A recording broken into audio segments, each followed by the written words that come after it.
Okay, so here I am, Stephen Curran, coming at you with another Peruvian pre-departure video. And this time I'm just going to talk about the ayahuasca retreat and some videos that I'll do in its lead up. So the highlight of the Peruvian trip, as I've previously mentioned, is the 12-day ayahuasca retreat. So it goes for 12 days. And within that 12 days, I'm going to do 7 ayahuasca ceremonies. Now, I'm booked into a retreat called the REFUGIO ALTIPLANO. REFUGIO ALTIPLANO. Probably butchered its pronunciation, no doubt. So I'm pretty confident I've chosen the right retreat. It was founded by a chap by the name of Scott Petersen, who actually grew up in a small farm near Ann Arbor, I think, in Michigan in the US. He's pretty famous in ayahuasca circles. So it says on the website about the shamans, it says, from the hundreds of native shamans available, we work with a select few who meet our requirements of extensive experience, talent, connection with the spirit world, and professional integrity. So that's pretty good. And testimonials. The staff here are amazing people. Great food, fantastic service. Jose the shaman is wonderful. The rooms are great, views breathtaking.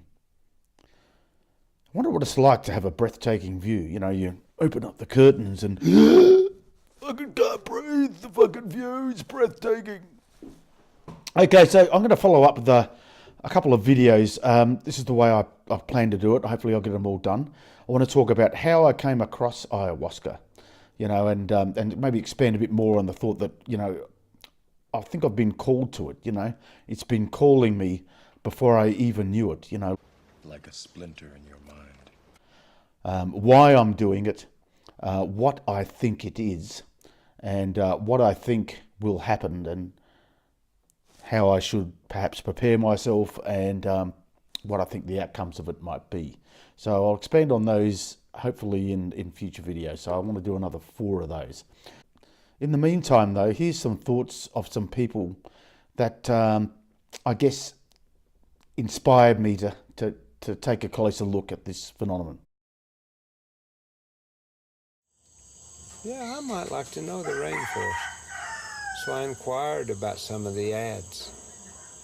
So one day this lady called and wanted to know if she knocked $300 or $400 off her price of her journey, would I be interested? So we talked, and at the end of the conversation, she told me about ayahuasca, which I had never heard of. In fact, you're no longer anything you can identify. There was no concept of time. It was so disorienting. I was so terrified. I have never in my entire life been so terrified to be blasted out of my body, to leave my body behind, to be going at warp speed backwards through my own DNA, out the other end, into the universe. And so I went right into this white light. As soon as I went into it, I lost any sense of being different, any sense of what I was doing, past, any sense of future. It was absolutely blissful and euphoric, and I just felt like it wasn't I. I was everything. I was the light. Basically, he said it's the ultimate metaphysical reality pill. And even though it's not a pill, but I thought that was a pretty good characterization after I took it. I wrapped up the studies in '95 and really just had to take a break for a couple of years. I was aware of a growing sense of discomfort with what I was doing because I just couldn't explain it. And, you know, I think what began dawning on me after a while once I stopped the study was that I was really dealing with a spiritual phenomenon. Because of my ayahuasca experiences, I consider myself a spiritual person. I know things now that I could never have known otherwise. Fear, doubt, and disbelief. Free your mind.